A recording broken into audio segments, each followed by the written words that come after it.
The following program may contain coarse language, violence, nudity, mature subject matter, or scenes which may not be suitable for all viewers. Viewer discretion is advised. All Hit Radio.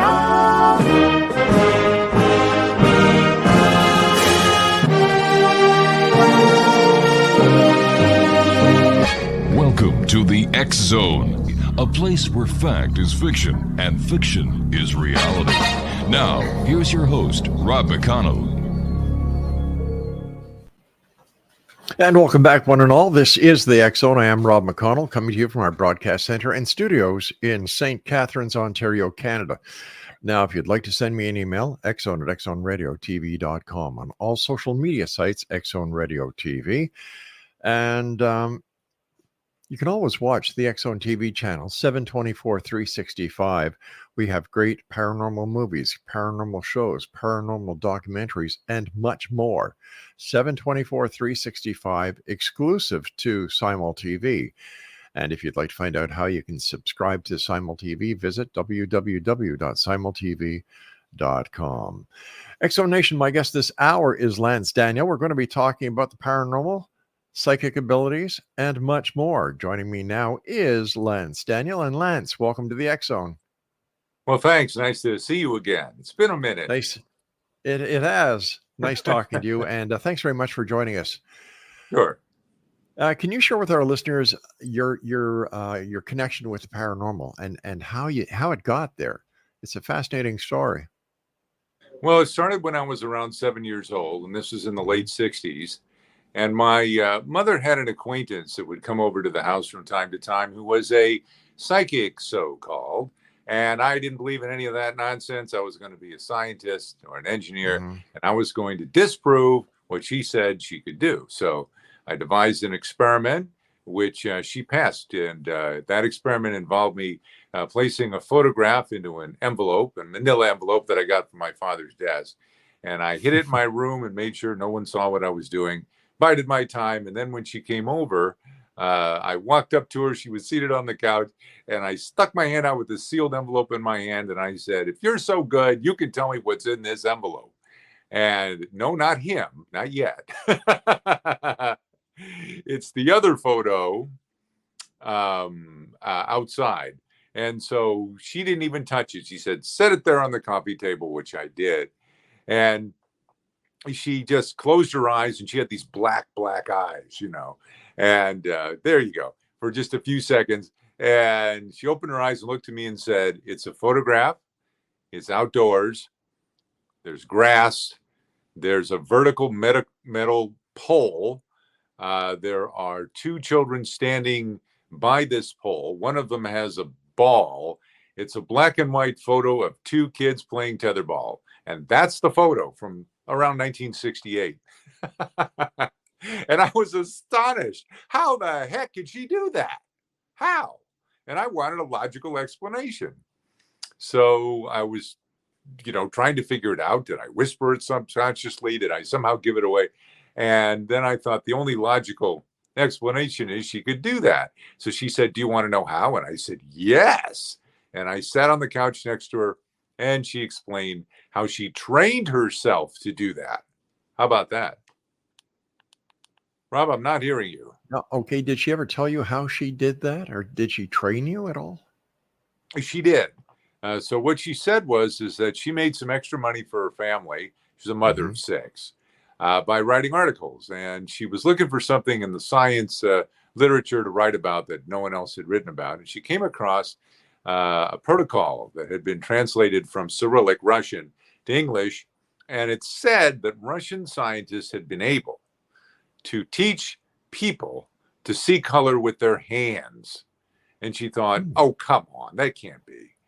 So she thought, "I'll write an article about that." But then she thought a little more, and she thought, "I know, I will try it myself and see if I can do it and write about my experience." And that's how she started with that.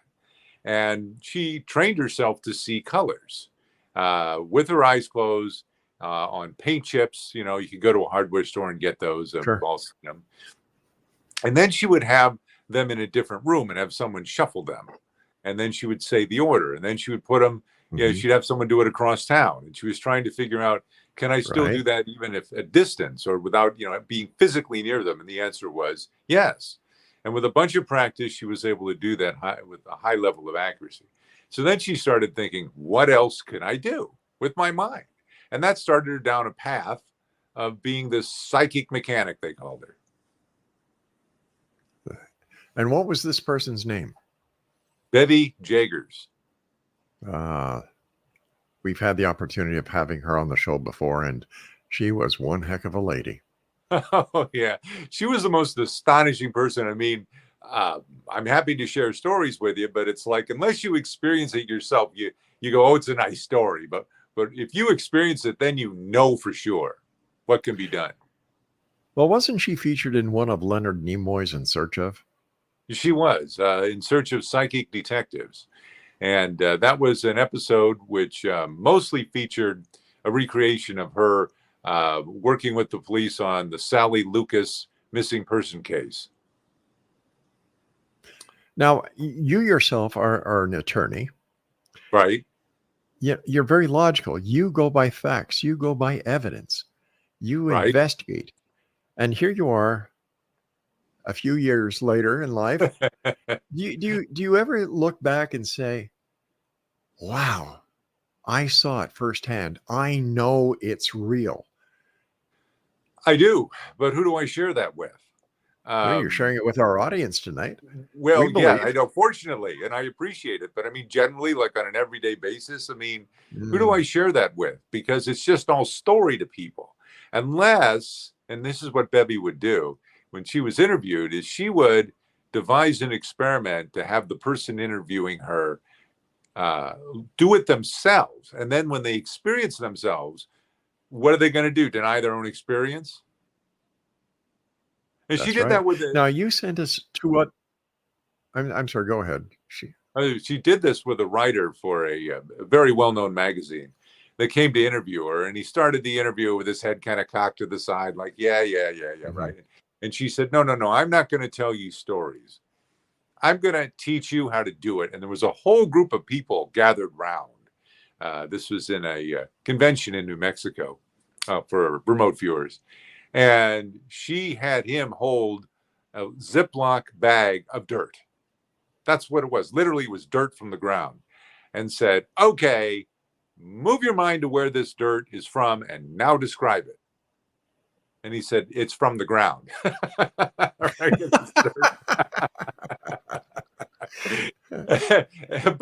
But then very quickly he started saying, I don't know why I'm saying this. And it's like, well, just go with it. And he's like, I'm seeing like indigenous persons. I don't know who they are, but they look like they might be Aztecs or Toltecs or Mayans or something like that. And they're in this area where there's a bunch of like earthen mounds, and it's close to a river. And of course, that dirt came from Cahokia Mounds. And he was astonished to find that. How did he come up with that? He saw it in his mind. And then when he reported that back to his magazine, they said, yeah, we're not publishing that story. Why not? Because that's a great story. It's a great story, except that the magazine was a magazine that was a science magazine. And they said, we can't publish that because we believe in science and it's anecdotal and it's your experience. And we're not doing it. We're just not doing it. What they really wanted was this writer, a nice man to go there and write something that poo-pooed the whole thing, and then they'd print it. But the truth, they say seeing is believing. And doing it yourself. When you do it, Yeah. Now you sent us two other photos. Yes. One is a sketch that Bevy did, and the other is the actual photo. Take us through that story. Okay, so in the early 70s, there was a high school girl who had disappeared. Nobody knew where she went. It was a small town in the Midwest, and the search was on, and the police contacted Bevy and her Psi squad. Now, Bevy did not interlope with law enforcement.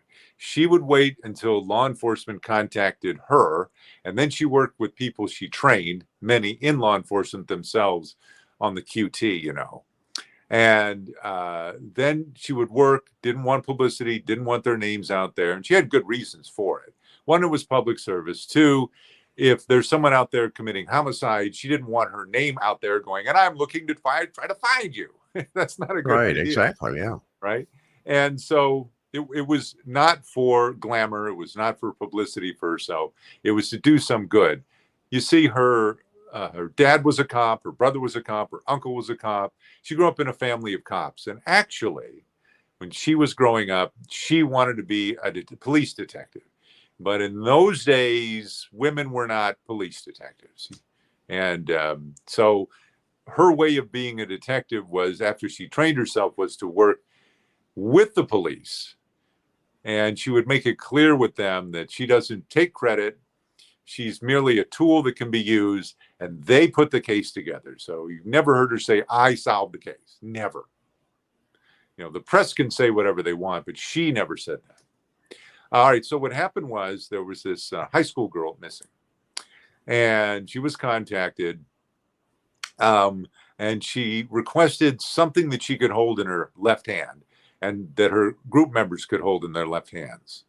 And they got a photograph, and they got an article of clothing that the missing person had worn. Now, the other thing is, Bevy's deal was, don't tell me anything about the case. Don't even really tell me who's missing. Just stop there. I don't want any information at all. Don't want to cloud my mind. And also, if I tell you who it is, man or woman, boy, girl, et cetera, then you know that I'm right on the signal line. So that was another test for her, a confirmation. She got these things, and she said, okay, here is the person that I see that's committing these crimes. It's a homicide. You'll find out that she is murdered. And I'm being careful here, tonight, not to mention names or places, because there may be some people that are still alive, and I don't want to re-hurt anybody, Sure. So, okay. So here's what happens is, she would draw who she saw along with descriptions. Now, notice that's her handwriting, and it says face may be thinner. Because she thought, even though she drew it that way, that his face was longer and thinner. And then he had these sort of long, what she called Elvis Presley-like sideburns. And she said, he's killed before, he's killed now, and he will kill again and continue to kill until he's stopped. And a few months later, there was another young lady that was disappeared from the same area. And then after that, it was another woman who this person tried to capture, but she got away and got his license plate, and that's how they eventually caught him. She told the police what the man looked like, why he committed these murders, what he had done, where they would find the body of the first girl that disappeared. And she even got a map from them, and using her senses, put an X on this map. And when they found her body, it was in an area of water, which is what she described, right where she had put the X on the map. How about that? That's amazing, especially when you see this next photo that we're going to put up right now, Craig. Yeah, but hold on. She also said that the man's last name started with a B and might be 2 syllables. And okay, now we can go to the other photo. There he is. That's the perpetrator, and he was caught, convicted, and I don't even know if he's still alive. But remember, she said face could be thinner, long sideburns, straight hair. There was a whole description that she wrote out. She was amazing like that. I mean, it's astonishing. The other thing is that his last name is Bowman. 2 syllables beginning with a B. Yeah. Now, there was another case in the early 90s. All right, we're going to have a little bit of a cliffhanger here. I've got to take my first break, so please stand by. All right. Exonation, our guest is Lance Daniel. We're talking about the paranormal, remote viewing, and much more. Don't go away. This is going to be one heck of an hour here in the X Zone with yours truly, Rob McConnell. Don't go away.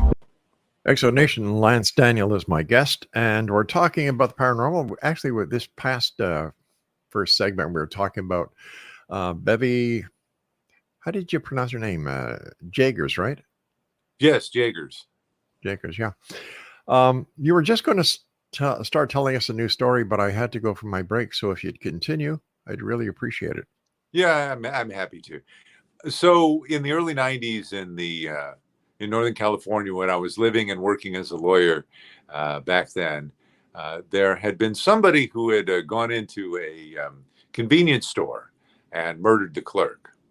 By the way, I'm also leaving out certain details that might upset people, so trying to be sure. I appreciate that.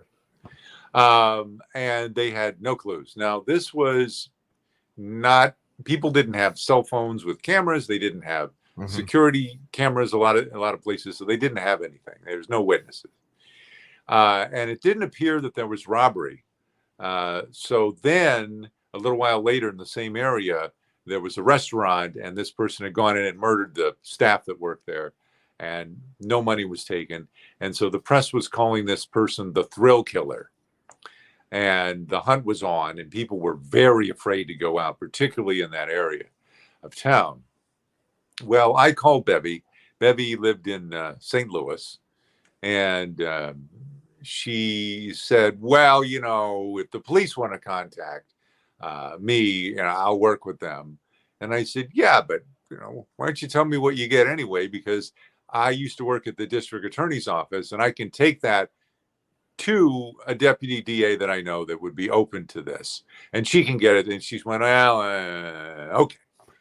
So, and she said, write this down, because the way she worked is she would get her information or impression, she'd write it down. And then the next thing, like in a column, she'd write the next thing down and the next thing down and the next thing down. And if she got an image or a picture, she'd put that and draw it off to the side. She started off by saying, it's a male, he's young, he's thin, he has a very brooding attitude. He's the kind that will drive around at night brooding and brooding and brooding. And I said, what does he brood over? And she said, something that happened to him as a boy. And he's quite dangerous. And this didn't just start recently. He's been doing crimes starting with animals when he was a kid. And then she said, she described what he looked like, said he was wearing a hunting jacket and blue tennis shoes with white soles. And I said, do you get a name or initials? And I remember her response. We're on the phone and she goes, who do you think I am? I'm not God. You want his address? You want to know what booth he's sitting in at Denny's? And I said, oh, yeah, you got it, Yeah. So she, anyway, she said he has the initials EL, and with a middle name that sounds something like Roy or Ray. And then she said the L is Leon or Leonard. And I said, okay, so EL, middle name Roy or Ray, L for Leon or Leonard. And she goes, yes. And then she said, but look, if the police want to contact me, I can do a lot better than that. If they send me an item or something. So I said, okay. I took that stuff over that I'd written down to my friend. A while later, this person was caught and convicted, and he was a white guy, thin, wore a hunting jacket and blue tennis shoes, and his name is Eric Royce Leonard. My gosh. Yeah, and later on, I was talking to a nurse that worked at the county jail, and she told me, just happened to tell me, oh, yeah, I treated him for a minor thing. And I said, what was he like? And she said, he's very broody. And it's like, wow. Why isn't this information given more freely? Like, why don't members of law enforcement and members of society understand that there are people that are gifted like Bevy and that they can be an asset to not only law enforcement, but everyday people's lives. Why do you think it has the negative connotation that it does have? I think it's associated with carnivals. It's associated with frauds, tea leaf readers, card flippers, the whole entertainment business. And people do not want to look like fools, right? They're professionals. They don't want to say, oh, I'm doing something that's very woo-woo, and then everyone's going to get on them about that's crazy. We use science, we use training, we use techniques, we use experience, we use shoe leather, and that's how we solve crimes. You don't just sit in a chair drinking a cup of coffee and smoking a Carlton 100 and say, X marks the spot, that's where you'll find the body, and here's the person, I'll draw them for you. And yet, there are people that can. So then the question is, does law enforcement work with people that have demonstrated a record of being accurate and being discreet? Yes, they do. But do they broadcast that? No, they don't. All right. One of the members of the PSI squad for a long time was the acting chief of police for a medium-sized police department in the Midwest. And, he had to be very low-key about that. And he took risks, and he did it. So what happens if you would have called that department and say, do you use psychics to help you solve crimes? And they would deny it up one side and down the other. And yet their own chief of police used to do that himself. It's fun. It's funny because I thought that when the X-Files came out and you have Mulder and Scully, two members of the FBI working on cases using, their investigative techniques to investigate paranormal phenomena, that it would be an opening for legitimate psychics like Bevy to get the recognition that she so justly deserved. And yet I think the X-File may have done more damage than good. You think so, huh? Yeah. How about you? Well, you know what? Okay, so the group worked with the lead FBI agent at one time, it was the biggest story in the country for months. And it was a missing person case. And I worked with that person directly, and another member of the squad. So, will they work with people? Yeah. Are they going to tell them that they do? No.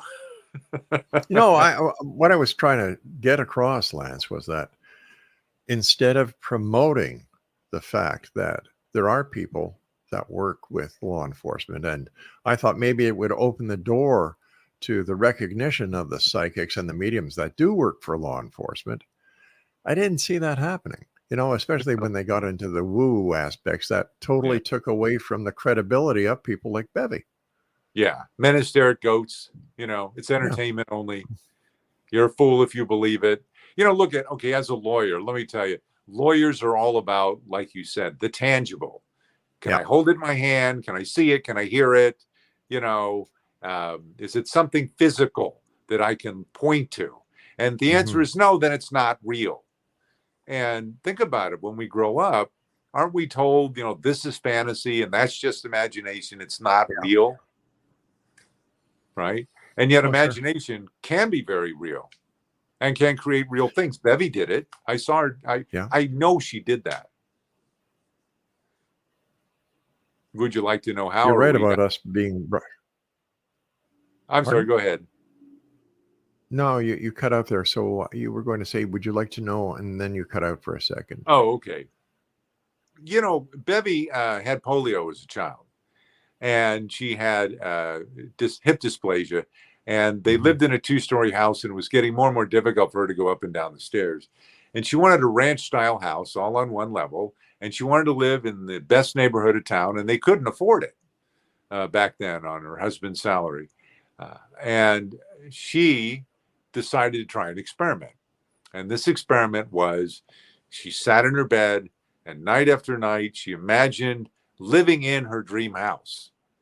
What did it smell like? What was cooking in the kitchen? What did the floor feel like on her feet? What did she see out of the front windows? Did she see her garden out of the back? What did it smell like? Everything. She tried to incorporate all of her senses into this, and she wrote down little words to cue her memory in a small spiral notebook.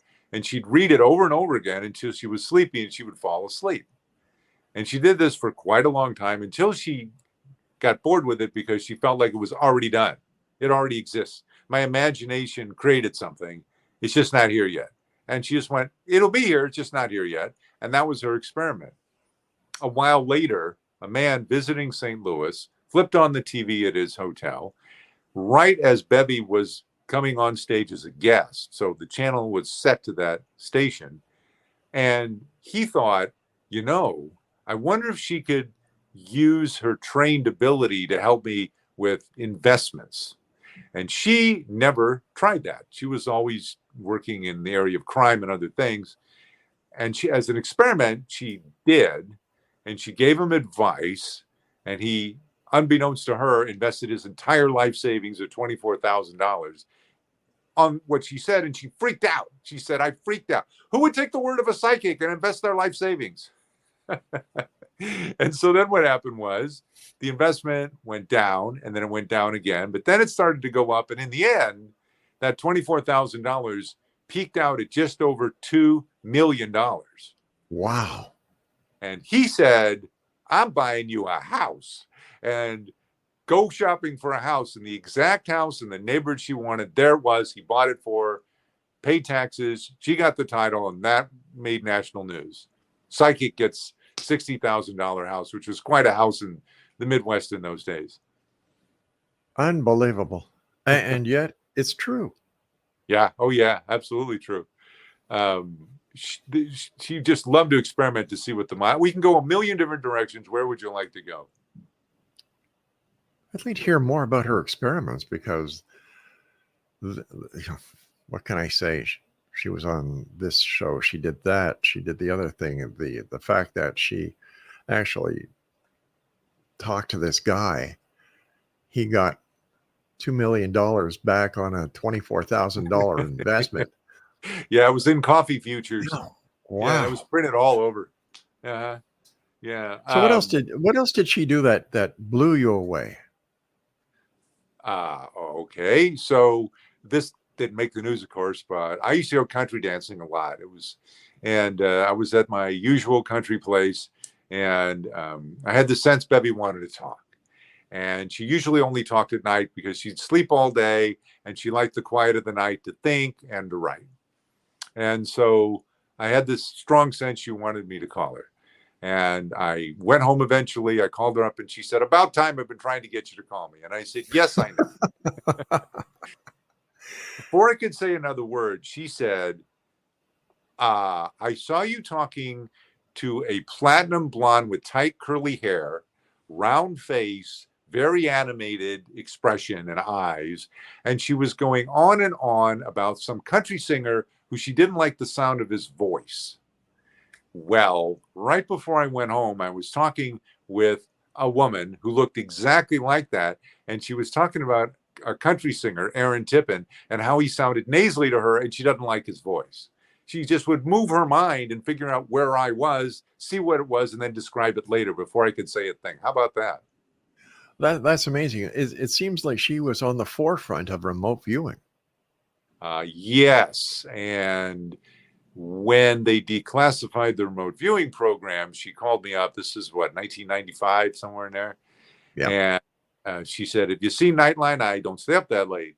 And she said, oh, well, there was this program, blah, blah, blah. And then she said, okay, so you should know I was part of that as a civilian. Really?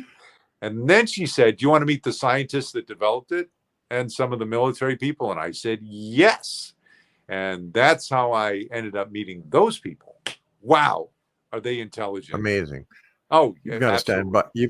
You've got to stand by. We've got to take a break. We'll be right back. Exxon Nation. Lance Daniel is our special guest. What a great show. Stand by. And welcome back, everyone. Lance Daniel is our guest. Lance, some of the people that you met who Bevy had worked with on the remote viewing, was one of them Russell Targ by any chance?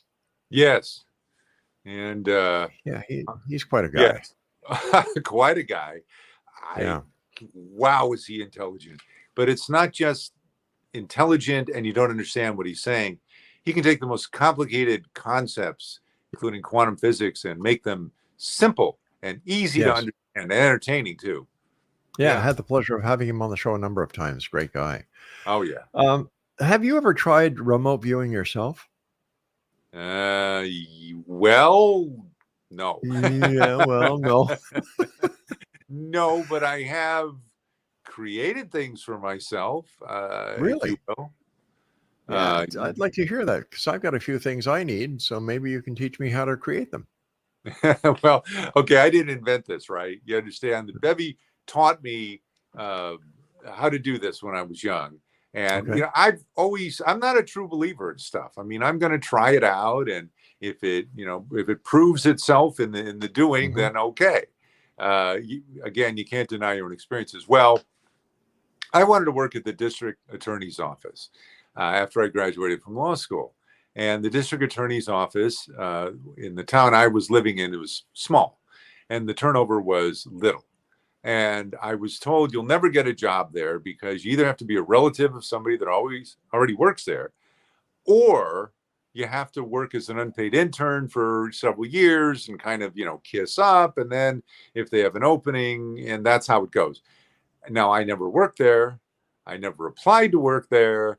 I just instead worked in engineering during the summers. Well, I passed the bar.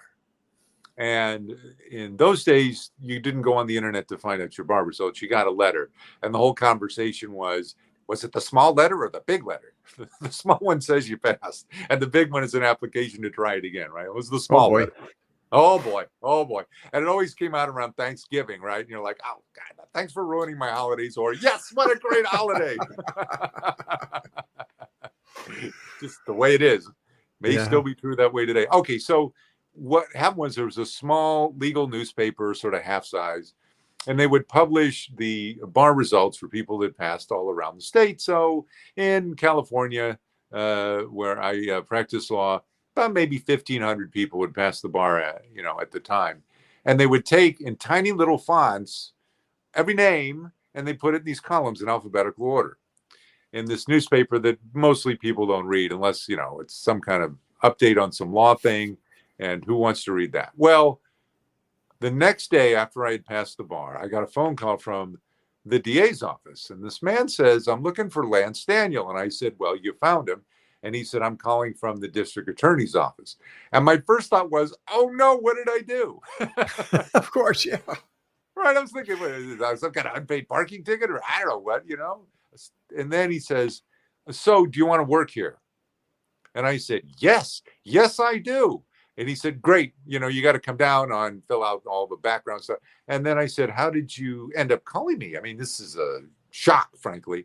And he said, it's the strangest thing. I got into the office. I was told yesterday I got to find someone right away. And it's an entry level position in misdemeanors.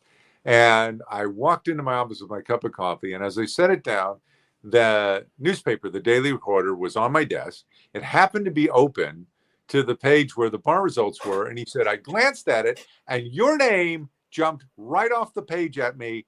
I've never experienced anything like it. I was so startled by it. And I thought, I don't know. They said, find someone. I called investigation. They got me your number. And that's how I called you. Now, come on, really? What happened prior to that, though, is interesting because Bevy told me every night before you go to sleep, I want you to imagine walking into the district attorney's office, and I want you to feel what it feels like, feel it real. I want you to occupy that state. Don't think about it from afar. Don't look at it like you're watching a movie. You have to move right on in and do a behavior, act in that state. So what would be natural to you? And I said, well, I'd walk in and take the elevator up probably to the fourth floor, which was the top floor. And the DA would swear me in and I'd probably shake someone's hands and congratulations. He goes, perfect. Shake someone's hand, congratulating you. Now you got the physical touch. You've got the sound of hearing them say congratulations, the feeling inside you. You've got the visual, going up in the elevator, all that stuff. Combine it in your head and do that over and over again every night before you fall asleep, and then fall asleep in that. And then you'll get to a point where it's just real and it's inevitable and you don't have to do it anymore. And then I did that for most of my last year of law school, and the rest of the story. Let me ask you this. Have you ever used what Bevy taught you in a court case as a lawyer? Yes. Okay, so actually there was a TV program where Bevy was on it with me, and it was on originally the Learning Channel, and then I think A&E bought them. And the show had a name like Journal of the Unexplained or something like that, or Journal of the Unknown. And the idea was that I had a client, and she was being transported in an ambulance, and she was what they call circling the drain. Do you know what that means? No, sir. That's a paramedic. If somebody is so close to dying, the paramedics will say they're circling the drain. Maybe they don't say that where you are, but you know that they out here they'll say that. And so she was circling the drain with this very explosive asthma attack, and the ambulance got lost on the way to the hospital. Why would the ambulance get lost? Because they didn't know the area. They had been brought in from a different area that they didn't normally serve due to a shortage of ambulances. Well, she ended up dying. So I called up Bevy and I said, I have this case. The relatives came to me. I need to know what happened inside the ambulance and why they got lost. And she described it in great detail, moment by moment, almost play by play, what was going on, who was there, what their attitudes were, what they were saying. And later, when I got the run reports from the fire department and from the emergency personnel, what she said and what actually happened matched line by line, including what they said at their depositions. And as a result, I was able to settle that case. Stand by, counselor. We have one final break to take. When we come back, we'll be wrapping up this hour with our special guest, Lance Daniel. And if you'd like to send us an email, X Zone Nation is very simple. xzone@xzoneradiotv.com, and on all social media sites, X Zone Radio TV. This is the X Zone. I am Rob McConnell. Whatever you do, don't go away. Welcome back, everyone. Lance Daniel is my guest. First of all, Lance, thank you so much for joining us tonight and for sharing the adventures that you've had with Bevy over the years. And how do you, after all you've seen, all you've heard, all you've learned, deal with skepticism when it comes to the paranormal and the ability of people like Bevy to do what she did? Well, what I do is I say, well, I can show you and you can prove it to yourself if you'd like. For people that are, skepticism is good. That doesn't mean you're a denier. For people that are just straight deniers, I don't do anything because there's nothing you can do. Their mind's made up. And, you know, they'll say, oh, extraordinary claims require extraordinary proof. Okay, here's the extraordinary proof. You know, talk to the scientists with the remote viewing program. They have decades of data that was used and actionable by the military, by the intelligence services, and they'll go, nope, don't believe it, still couldn't be true. Those people don't waste my time, right? Other people, it's like, let me just show you, it's pretty easy. Everyone can do it to some degree. It's a natural thing. It's just like athleticism. Some people are natural athletes, some people are natural musicians, natural cooks, et cetera, et cetera. And with some training, they can develop.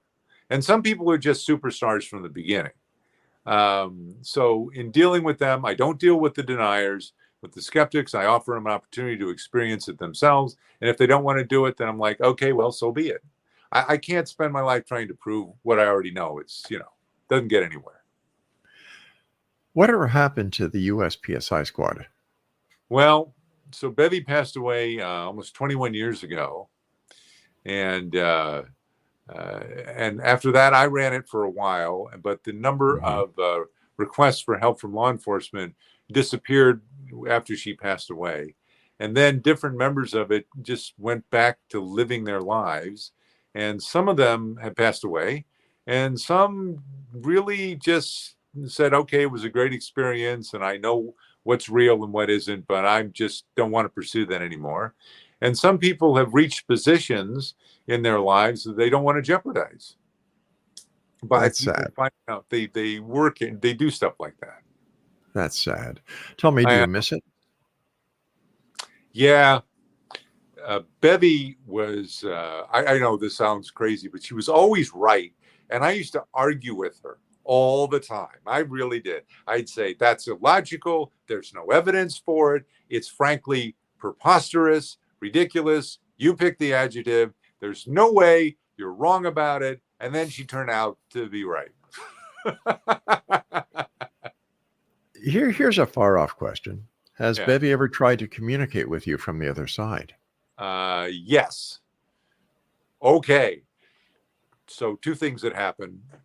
Okay. We had discussions about, do you survive physical death?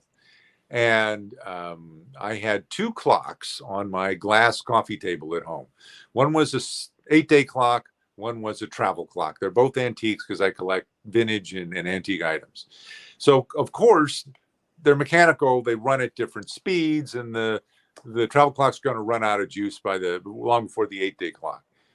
Well, shortly after she passed away, I had this sense that somebody was watching me from an overstuffed chair in my living room. But I thought, that's crazy. That's just crazy, right? And then a friend came over, and a girlfriend actually, and she walks in the door and she goes, "Oh my God." And I said, "What?" She goes, "There's some kind of energy or something over there by that chair, the overstuffed chair. I think it's your friend Bevy. I can't see her, but I think she's watching us." And I go, "Oh, come on, really?" Because I'm thinking, wow, I just thought that. Then I looked at those 2 clocks. Both clocks had stopped at 8:59. Now, why would they both stop at the same time? Because the 8-day clock would usually run a lot longer. And at the same minute, then I looked closer, and both hands had stopped at 8:59 and a half. And it was so bizarre. Later, I found out that they believed that she passed away right about 8:59. Wow. Then still later, months later, I had a dream. And we had these discussions when she was alive about when somebody passes away, you have to let them go because some people will feel like they're stuck and still here. So don't hang on to me. She goes, "I've told all my family when it's my time, let me go." And she showed up in a dream, and it was, those dreams where you don't realize you're dreaming till you wake up. You're like really living in that reality. And there she was. Yeah, And there she was, but she wasn't the Bevy I knew. Not 65-year-old, Bevy. She was maybe in her 20s, and she looked great. I'd never known that Bevy, okay? And not in my life. And I said, "Bevy, is that you? Is that really you?" And she said, "Yes, it's really me." And I said, "Wow." And she goes, "Now, don't hold on to me. You've got to let me go. After this, you won't see me again." And I'm positive that was her. And so years later, when people say, "Well, you think Bevy's still around you?" And I go, "No, she's not. I let her go, and she's gone on." Well, I hope that answers your question.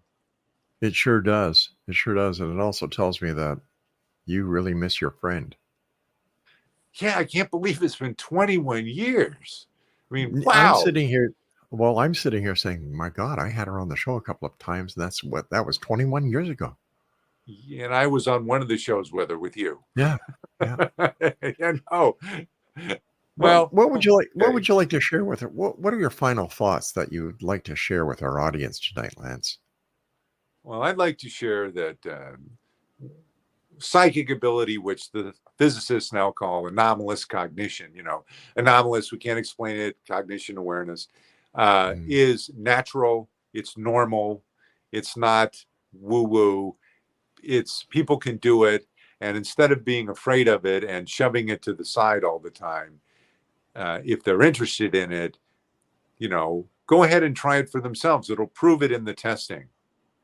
And realize that it can be both a great gift to be able to have a sense of things and rely on your gut. What the heck? Police do it. Soldiers do it. Firemen do it. Doctors do it. They may not say, "Oh, I'm a psychic," but they're going to tell you, "I had a hunch, I had an instinct, I have a feeling," and they rely on that, and it saves their life. It saves the lives of others, etc. If they can do it, why not you?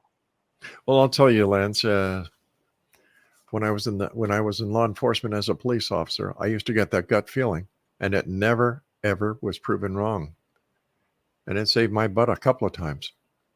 Yeah. and sometimes people don't even recognize it. I went to law school with a retired highway patrol, and he told me that the normal routine when you gave someone a traffic ticket back then is you just kind of walk up with your ticket book and he goes, and then officers got killed doing that. And he said he started his normal routine just like he was going to do it to get a speeding ticket, and something inside of him so strong said, don't do that, hang back. And as he approached the car a little slower, he saw a gun barrel pointed at him from the back seat. And and so he just said, oh, hey, sorry about this. You were going a little faster. I'm just going to write you a ticket and let you go. He walked back to his car, wrote a ticket, let them drive off, and then they caught him right down the road. But he said, that saved my life. That instinct. I've got to tell you, Lance, it's been a pleasure talking to you again after all these years. Yeah. And thank you so much for sharing so many stories about Bevy. And you've always got a welcome mat placed at your door to come back anytime and visit us here in the X Zone. So until then, my friend, thank you so much. Take care of yourself. Be safe. And thanks again. Thank you. Take care, buddy. X Zone Nation, our guest this hour has been Lance Daniel. And wow. I can't believe that Bevy and Lance were on 21 years ago. Where's the time gone? So tell me, X Zone Nation, are you a skeptic or are you a believer? I don't mean just about what we talked about this hour here in the X Zone. I mean, are you a skeptic or a believer when it comes to UFOs, Bigfoot, ancient mysteries, all the topics that we discuss here in the X Zone? I'd like to hear from you. X-Zone at xzoneradiotv.com. I'll be back at the top of the hour as the X-Zone continues with yours truly, Rob McConnell, from our broadcast center and studios in St. Catharines, Ontario, Canada. Don't go